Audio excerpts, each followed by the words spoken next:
Hey guys, welcome back to Sports Tea.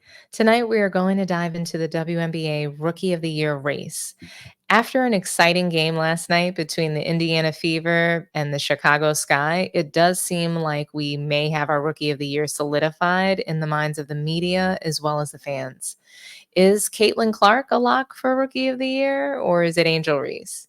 Before we discuss it, I'd like to give a huge shout out to Jeffrey, who's a supporter of Sports Tea, and he gave us a donation. So I really appreciate you, Jeffrey. It means a lot. If you all can please do me a huge favor and like the video, subscribe to the channel, and feel free to drop your thoughts in the comment section. So, just to get started, if you all remember before the All-Star/Olympic break, Chicago Sky were ranked above the Fever and were playoff bound. I want to play a soundbite from all the way back in July from Monica McNutt regarding the Rookie of the Year race. Let's hear it.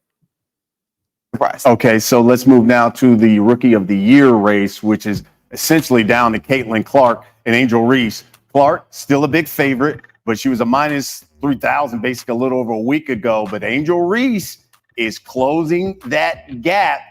If you had to pick at this point, who would be your Rookie of the Year? I have said this all season, BC. My Rookie of the Year is going to go based on the standings. Okay. Because I think that is how you have the opportunity to measure impact. And the Sky's right above them. And the Sky right now are in the playoffs, so you'd have to give the nod in my mind to Angel Reese. Look, the double-double streak that she's rocking and rolling, chasing down 12 double-doubles to start is the record that spanned over 2 seasons. She's already gotten to 11. I think when you sit back and you look at what's around her, head coach Teresa Weatherspoon in her first year, there's not another #1 draft pick on that roster currently. There's not another all-star on that roster currently from years past. Indiana, they are building blocks. Yeah. Aaliyah Boston, Rookie of the Year, #1 pick last year. Obviously, Caitlin Clark this year.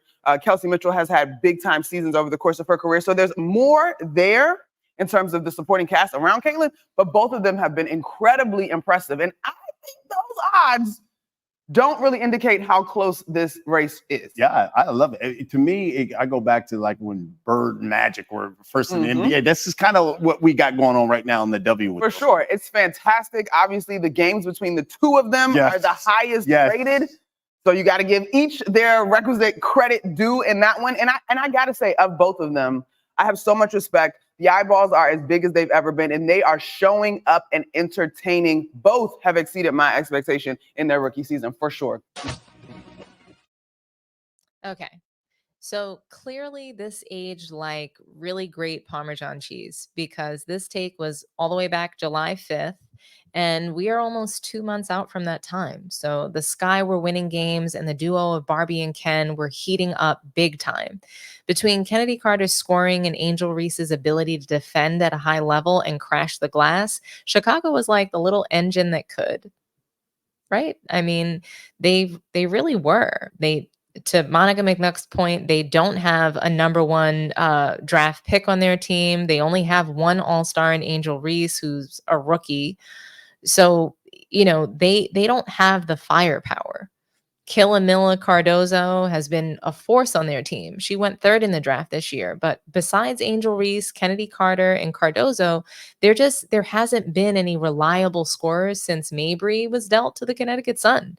And what they've been able to do with very little firepower was impressive to former WNBA legends as well as current WNBA players, such as Asia Wilson. She's openly told Reese that she doesn't even want to guard her in one of their matchups. They had a better record than the Fever, and Caitlin Clark was struggling to lift her team. So fast forward, post-Olympic break, the Fever have been on a tear, ripping and running through teams to get a spot in the playoffs. Not only have they done that, but they had some very impressive wins over some good veteran teams, such as the Phoenix Mercury.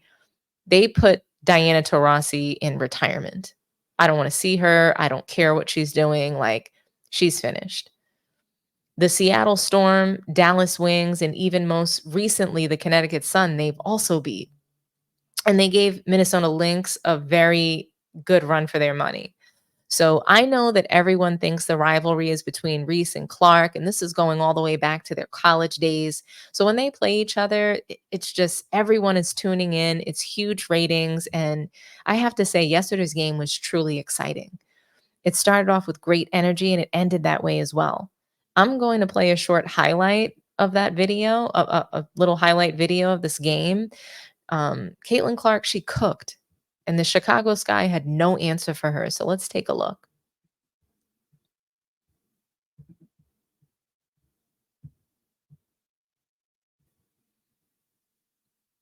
She was getting whatever she wanted. Logo 3. Okay, well, you guys get the point. I hope you all enjoyed those highlights. I certainly did. Some things that I noticed is that Caitlin was able to find her rhythm in her shooting early in the first quarter. She hit one of her famous logo threes, which got everyone pumped and set the pace for her team. Then the screens came that let her get open for threes, and the Sky, they just couldn't fight through those screens fast enough. What made things worse is that they had no one that could actually guard the perimeter. The biggest thing missing from their offense and their defense was Kennedy Carter, who is an amazing perimeter defender and the only one on the Sky that could guard Caitlin Clark. She was out due to COVID. She was also out in another game due to personal reasons. Kennedy Carter is one of the unlocks for Chicago Sky, and if she's not there, they typically don't have a chance of winning games. The Sky wanted to win this game, and they came out in the first quarter quickly getting hot from 3. But that flame died out fast. And when the Fever came back down from 13 points, they wound up having a lead of up to 27 points. It was a blowout. Wasn't really close. Sky had sloppy turnovers, bad passes, terrible shot selection. AngelReese could not buy a layup in the paint, and they were playing uphill with the refs the entire game, sending the Fever to the line throughout the game. It was so bad that at one point, Cardozo was barely touching a player, and she went like this because she didn't want to get, a phantom call. So the whistle wasn't going their way at all. And I mean, they still would have been blown out likely, but they just didn't have a shot from all angles. They were getting beat. They were getting beat by the refs. They were getting beat by Caitlin Clark. It was just a horrible game for them. And, after the game, Christy Sides, the head coach of the Indiana Fever, she spoke to the press, and I want you guys to hear some of the things she said.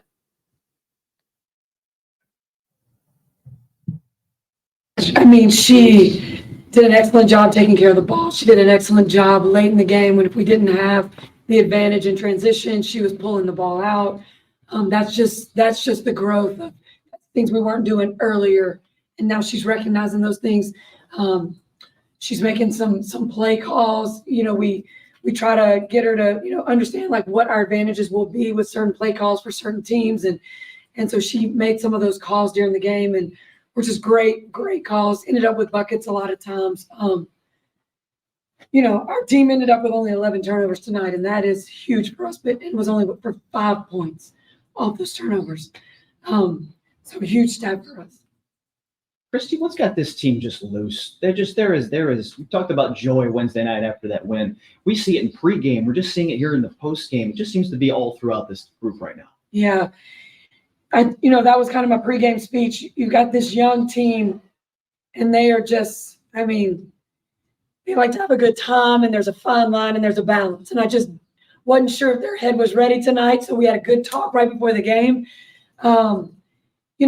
They're so talented, and I think the more we just keep it as light as possible, but focused on what we have to do each night to get to be successful, as long as they stay light and they keep buying into what we're doing, it's just made for a fun environment. The joy is out there in the game. It's after the game. It's on the bench. I don't know if you guys see our bench. It's incredible. It's incredible. That's what shoot around is like. But winning makes everything really, really, really fun. How pleased are you with this team's ability to, not let up, and you guys built that big lead and were able to kind of keep the Sky at bay? And how is that a sign of a mature team too? Well, before that, we got down 13.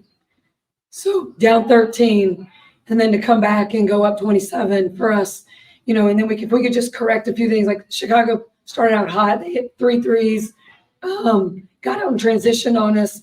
And then we adjusted. We changed some schemes up a little bit, made it harder for them to get those shots. And then we just kind of settled in and locked in. And then our transition just really got us going.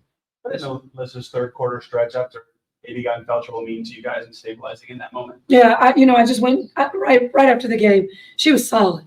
I mean, she battled Angel. She had some great baskets. She had some great defensive possessions. As far as got some huge rebounds. She's just a solid player. I mean, once we kind of got ahead, I thought, let's, make sure that we have our legs for Dallas. Same with Kelsey. Now that the record's even, was there ever a part of you when you were, 1-8, 2-8 that was like, if we could just get to 500, and what does it feel like now to be there? Man, I back in 1-8, I don't even know what I was thinking.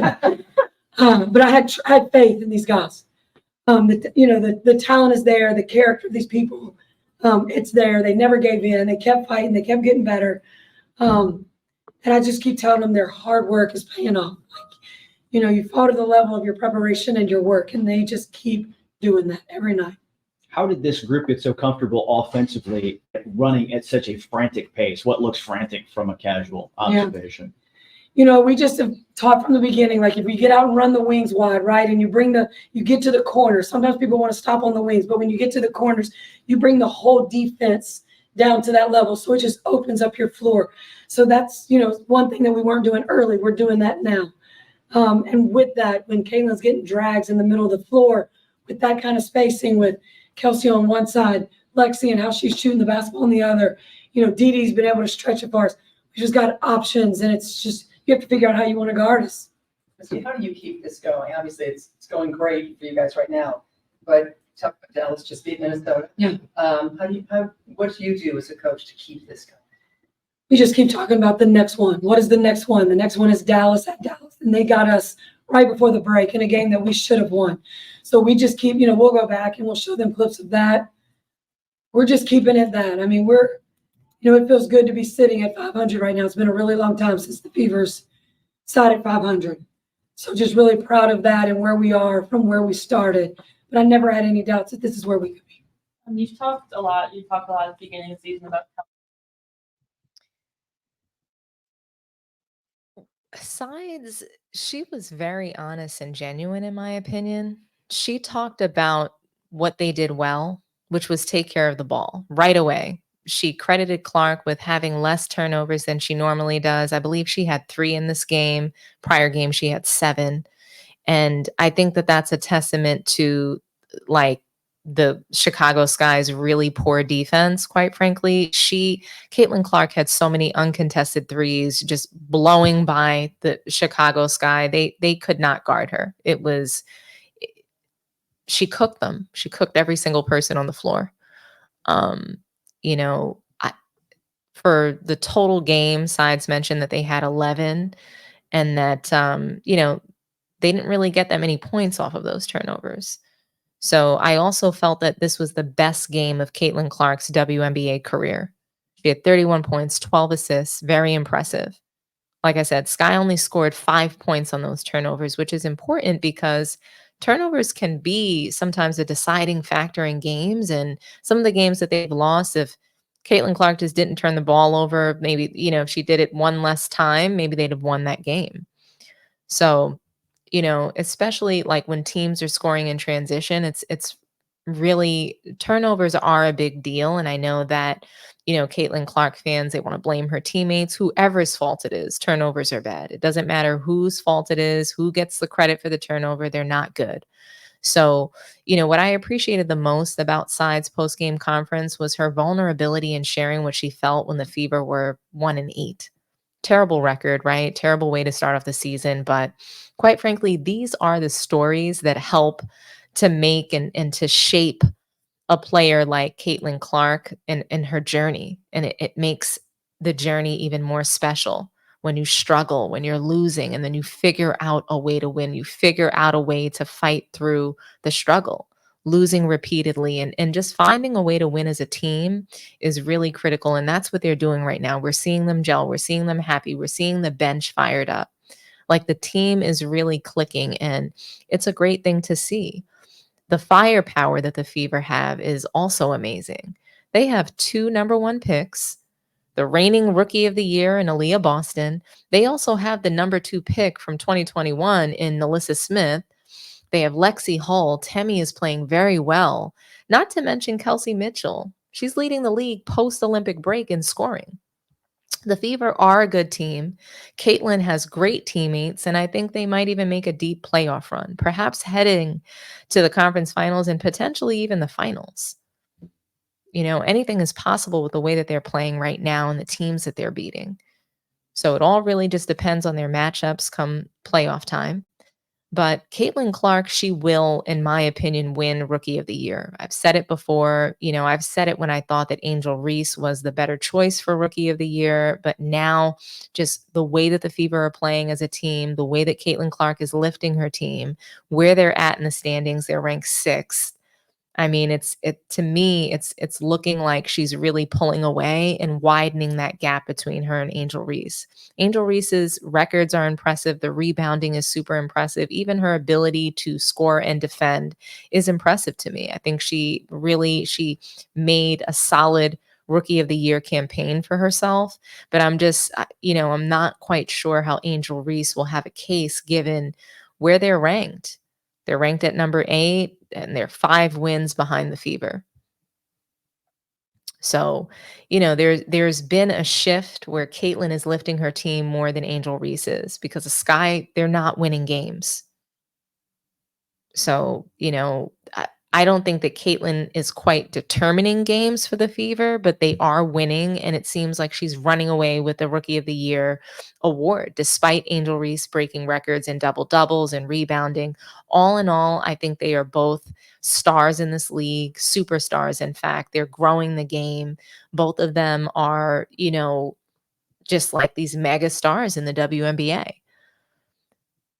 And I personally can't wait to see what happens through the rest of the season and in the playoffs. So, I want to thank you guys for watching tonight. Please do me a huge favor and like the video, subscribe to Sports Tea if you haven't done so already, and please let me know who you think the Rookie of the Year should be in the comment section.